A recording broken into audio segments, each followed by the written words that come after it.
네, 안녕하세요. 네, 한영석입니다. 네.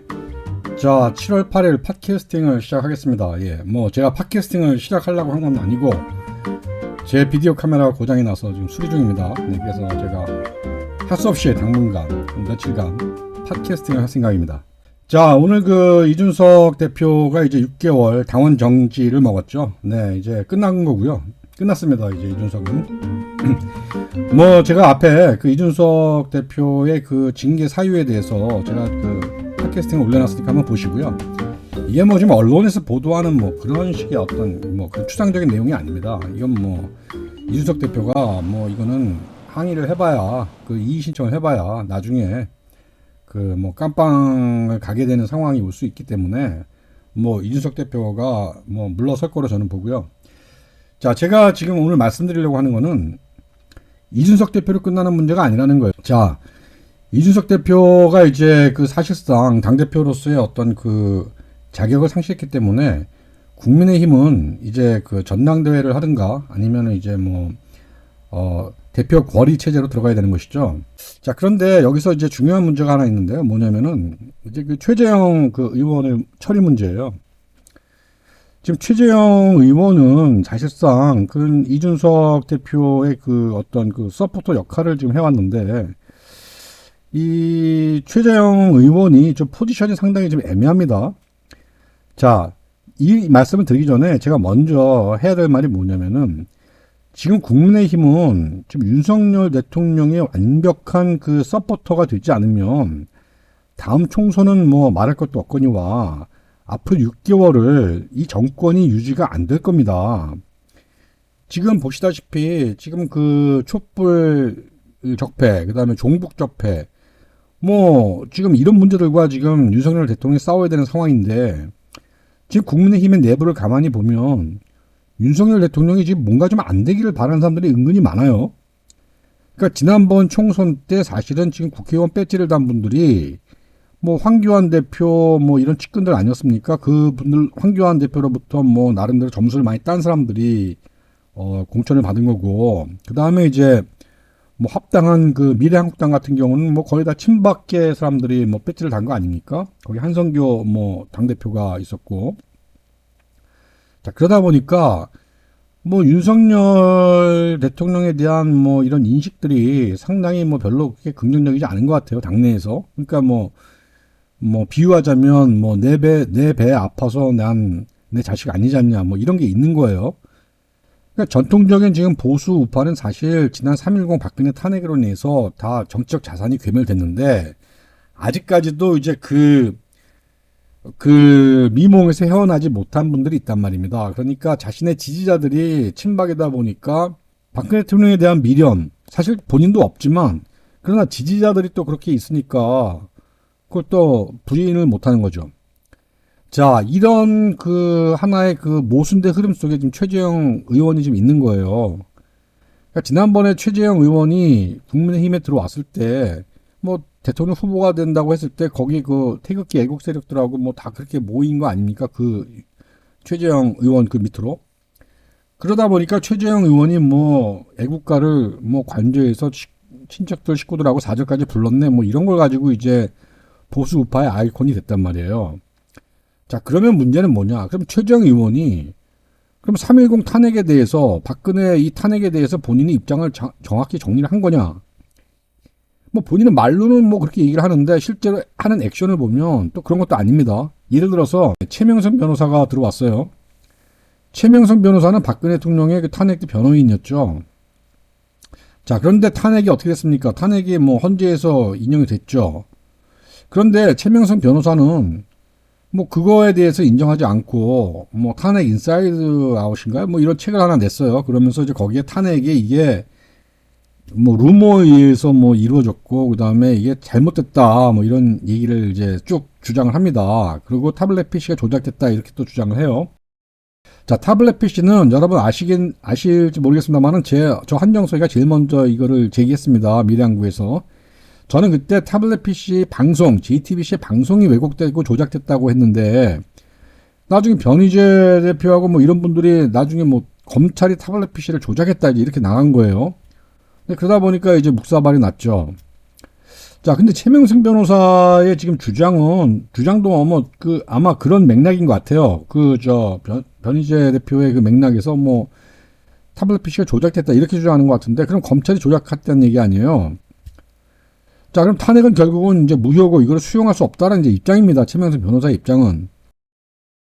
자, 그러면 지금 이런 분이 당의 윤리위원회가 아니라 지금 그 혁신위원회에 들어와 있는 거예요.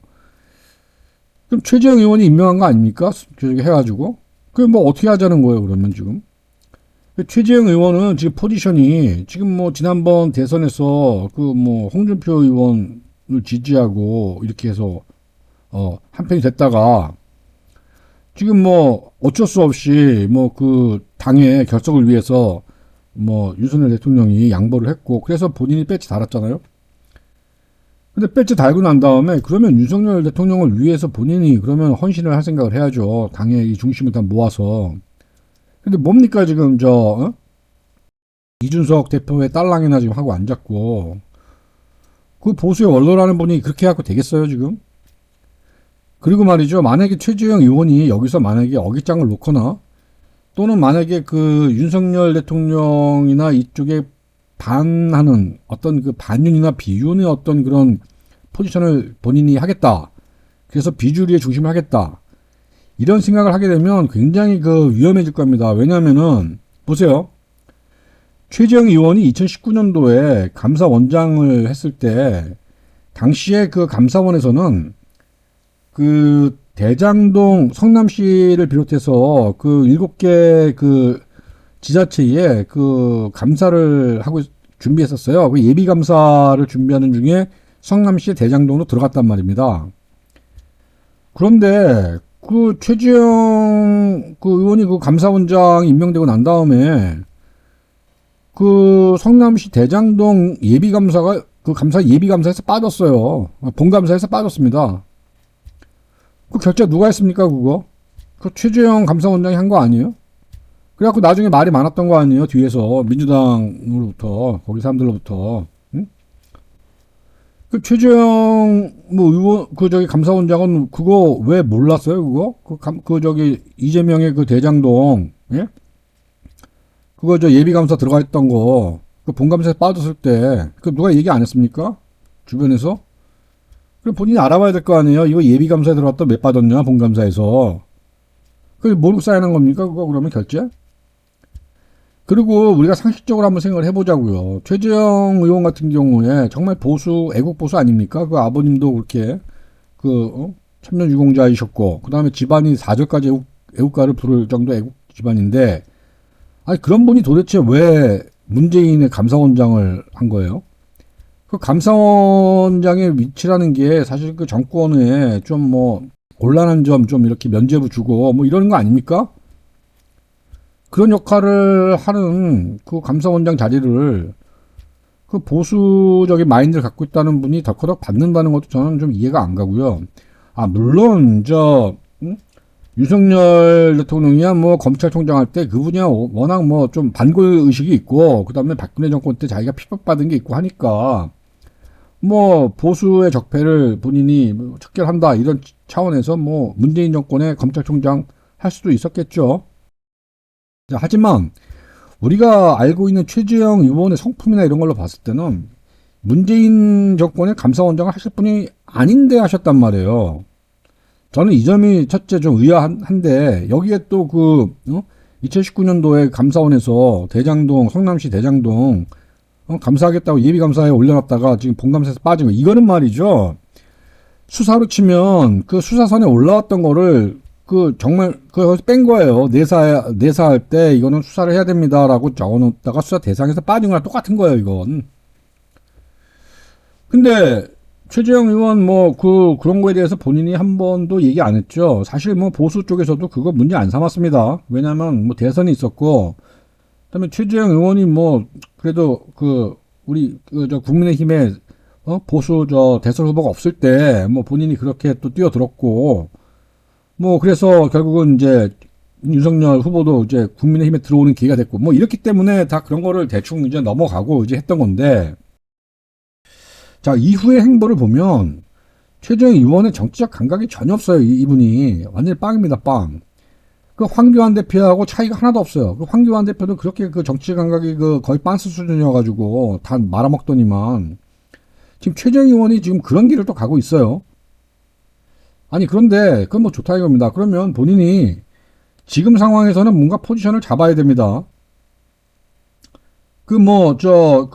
이준석 대표가 뭐 좀 이렇게 해줬다고 해서 거기에 붙잡고 앉아가지고 뭐 윤석열의 여기에 반대에 서서 뭔가 비주류의 중심을 잡겠다.